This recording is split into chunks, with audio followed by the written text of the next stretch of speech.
Godrej properties तमाम project तो कर रही है, लेकिन इनके कई प्रोजेक्ट्स में क्वालिटी कंसर्न भी चालू है। नमस्कार साथियों, स्वागत है आप सभी का सौदागर के आज के इस नए वीडियो में। साथियों, आज आपको एक महत्वपूर्ण खबर जो है वो दिखाने वाले हैं। ये गोदरेज प्रॉपर्टीज के ऊपर है। इसे आखिरी तक देखें जिससे आपको इसके बारे में पूरी जानकारी मिल सके। यदि कोई प्रॉपर्टी खरीदने से पहले आपके मन में कोई दुविधा है तो उसके लिए हमने क्वेरी कंसर्न फॉर्म का लिंक डिस्क्रिप्शन में दिया हुआ है, उसे प्रेस करिए।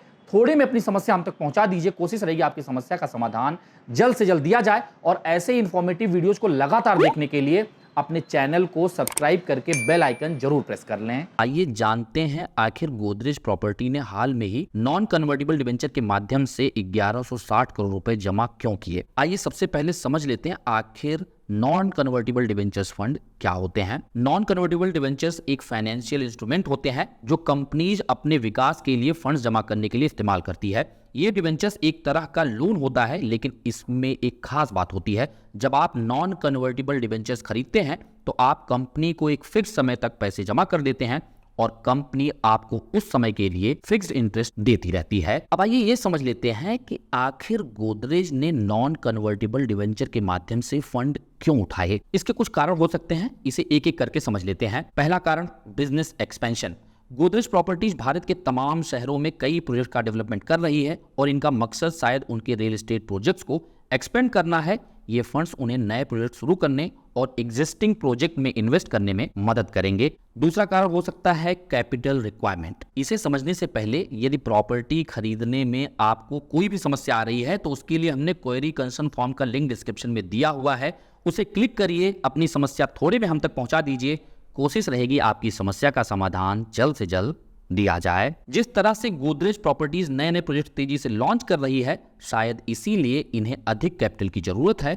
नॉन कन्वर्टिबल डिबेंचर्स एक तरह का लॉन्ग टर्म कैपिटल प्रोवाइड करती है जो कंपनी के ओनरशिप या कंट्रोल को भी कम नहीं करती। तीसरा कारण हो सकता है लो interest rates. Non convertible debentures में मिलने वाले इंटरेस्ट रेट रिलेटिवली अट्रैक्टिव होते हैं और इससे कंपनी को ट्रेडिशनल लोन के मुकाबले रीजनेबल कॉस्ट पर फंड्स मिल जाते हैं। जैसे गोदरेज को ही नॉन कन्वर्टिबल डिबेंचर के माध्यम से 8.5% रेट ऑफ इंटरेस्ट पर फंड मिल रहा है। चौथा कारण हो सकता है long term financing. Non convertible debentures की मैच्योरिटी डेट 2027 और 2028 रखा गया है। इसका मतलब है कि कंपनी लॉन्ग टर्म फाइनेंसिंग की ओर देख रही है। ये रियल एस्टेट प्रोजेक्ट के लॉन्ग टर्म नेचर के साथ भी मिलता जुलता है। पांचवा कारण, स्ट्रॉन्ग हाउसिंग डिमांड। कोविड के बाद से हाउसिंग डिमांड में काफी तेजी आई है। गोदरेज का अनुमान है कि इस फाइनेंशियल ईयर में उनकी सेल्स में 14% की वृद्धि होगी। नॉन कन्वर्टिबल डिबेंचर फंड इस तरह के डिमांड को पूरा करने में मददगार साबित हो सकते हैं। आइए समझ लेते हैं आखिर इसके चैलेंजेस क्या हो सकते हैं। यहाँ यह भी ध्यान देने वाली बात है कि पिछले 3 फाइनेंशियल ईयर में गोदरेज प्रॉपर्टीज को नेगेटिव कैश फ्लो का सामना करना पड़ा है। इसका मतलब यह है कि इनके पास कैश फ्लो की कमी है। इसका यह मतलब कतई नहीं है कि इनको व्यवसाय में हानि हुई है, पर रियल एस्टेट जैसे व्यवसाय को स्थिरता के लिए भारी पूंजी की जरूरत होती है और इसे तेजी से स्केल करने में बहुत सारे रिस्क भी रहते हैं, जैसे क्वालिटी मैनेज करना, समय पर पोजीशन देना आदि। गोदरेज प्रॉपर्टीज तमाम प्रोजेक्ट तो कर रही है, लेकिन इनके कई प्रोजेक्ट्स में क्वालिटी कंसर्न भी चालू हैं।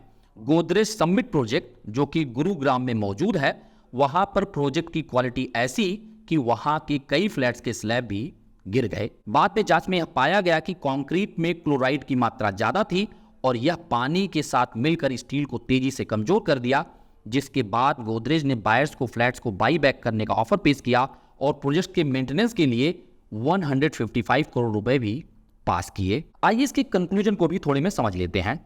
तो इससे यह निकल रहा है, गोदरेज प्रॉपर्टीज ने नॉन कन्वर्टिबल डिबेंचर के माध्यम से फंड्स जमा करके अपनी विकास योजनाओं को बढ़ाने का फैसला किया है। ये इन्हें लो इंटरेस्ट रेट का फायदा उठाने, लॉन्ग टर्म फाइनेंसिंग सिक्योर करने और रियल एस्टेट मार्केट के डिमांड को पूरा करने में मददगार साबित हो सकते हैं। साथ ही साथ गोदरेज को यह भी ध्यान देना होगा कि स्केल करने के साथ साथ मौजूदा प्रोजेक्ट्स की क्वालिटी को कैसे इंप्रूव किया जाए। साथियों, आप सभी को सौदागर का प्रयास कैसा लगा हमें कमेंट में लिख के बताएं और किस टॉपिक पे आप वीडियो देखना चाहते हैं वह भी सुझाव आप हमें कमेंट में लिख के बता सकते हैं।